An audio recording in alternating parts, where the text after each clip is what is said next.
തിരുവേഗപ്പുറയിൽ കുന്തിപ്പുഴയ്ക്ക് കുറുകെയുള്ള പാലത്തിൽ വിള്ളൽ കണ്ടതോടെ പാലത്തിലൂടെയുള്ള വാഹനങ്ങൾക്ക് നിയന്ത്രണം ഏർപ്പെടുത്തി. പാലക്കാട്, മലപ്പുറം ജില്ലകളെ ബന്ധിപ്പിക്കുന്ന പ്രധാന പാലമാണിത്. പാലത്തിലെ ജോയിന്റ് സ്പാനിലാണ് വിള്ളൽ കണ്ടെത്തിയത്. വിള്ളൽ നാട്ടുകാരുടെ ശ്രദ്ധയിൽപ്പെടുകയായിരുന്നു.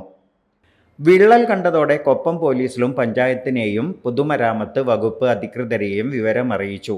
പാലത്തിൽ ഒരു ഭാഗത്തുകൂടെ മാത്രമാണ് വാഹനങ്ങൾ കടത്തിവിടുന്നത്. ഇന്ന് രാവിലെ മുതൽ നമ്മളൊരു ചെറിയ ആശങ്കയിലാണ്.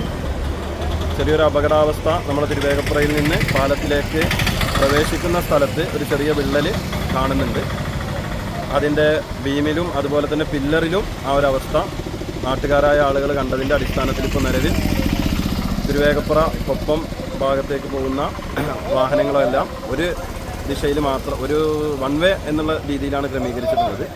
പാലത്തിൽ ഒരു ഭാഗത്ത് ചെറിയ താഴ്ചയുണ്ടായിരുന്നു. വലിയ വാഹനങ്ങൾ ഇതിലൂടെ കടന്നു പോകുമ്പോൾ ചക്രങ്ങൾ താഴ്ചയിൽ വീണുണ്ടായ പ്രകമ്പനമാണ് തകർച്ചയ്ക്ക് കാരണമെന്നാണ് നാട്ടുകാർ പറയുന്നത്.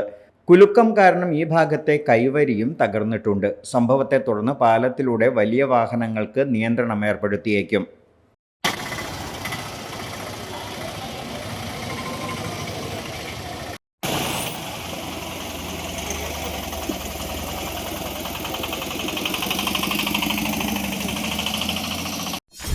.view ന്യൂസ്, കാഴ്ചകളാണ് ലോകം, കണ്ടു തുടങ്ങുക.